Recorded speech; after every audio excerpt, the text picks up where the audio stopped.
What is going on, guys, and welcome to the 200 subscriber Q&A. First of all, I'd like to say a huge thank you to everyone that's subscribed so far in the first 4 or 5 months of the channel. It's slowly but steadily growing at the moment. I think we're on 209 subscribers now, so hopefully we can continue to grow this throughout the year and the next coming months. Without any more delay, let's get into your questions. First question is from Edmund Sexton 99. Do you think Leicester will get Champions League again? No, simple answer. Because last season Chelsea were bad, Arsenal were bad, Man United were terrible, Liverpool were terrible, and City were terrible.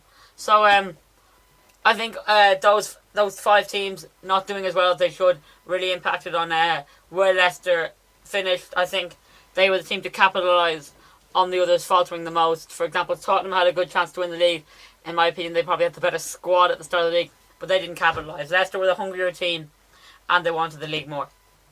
Next question is from Ben Lonsdaly. I'm a legend. Oh, thank you. You or me?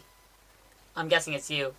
David Mellows. How do you think Ibrahimovic will do at United? I'm a big fan of Ibra, so from that point of view, I hope he does well and gets top scorer. But from a Chelsea point of view, I'd like to think he could break his leg in the Community Shield. Next one is from Ben Lonsdaly 5. Who do you think will win the league?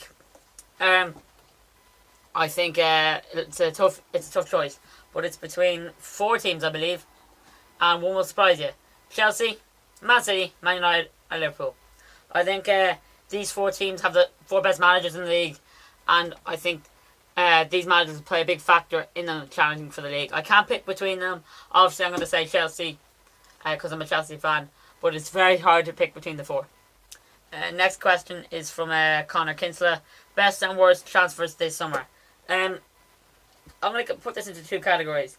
Worst transfers could be like the worst moves, as in which team bought badly, and also which player that moved that really angered the fans. And same with the best transfers. Worst transfer for player-wise, Higuain. He angered the fans. He's probably in the best and worst transfers list. First of all, he angered the Napoli fans. He betrayed the Napoli fans. He was like a god in Naples, and then he went and joined their bitter rivals in Turin. But from the Juve perspective, I think he's a great signing, and I think Higuain will guide them to the league title once again. Best signing of the summer. I like to think from a Chelsea point of view, N'Golo Kante was a great signing. But also, from a player's perspective, I can't see why he moved. Because at Leicester he would have Champions League, but maybe he's jumping ship early in case they go down this year. But from a Chelsea point of view, I think N'Golo Kante has been a great signing. Next one is from G.Ryan T9. Have you kept in touch with any of the Chelsea players? Not since summer of 2014, which is 2 years ago. John Terry did wave to me on the last day of the season when we won the league, so that might mean something, but I don't know. Next question is, do you think you can become a professional footballer? I'd like to think I can, but to be honest, it's a bit late now. 17, and by the time you're this age, you're usually in a professional clubs academy, or at least a semi-professional clubs academy. So I say it's a bit late, but you never know. Stranger things have happened, like Iceland beat England. Next one, favourite player. Well, it's definitely John Terry, obviously. But if I had to pick another one, it's between like Wesley Hoolahan, Andrea Pirlo. Players I like with those two. Those two are some of my favourite players in the world, and one of them plays for the most obscure teams like Norwich and New York City.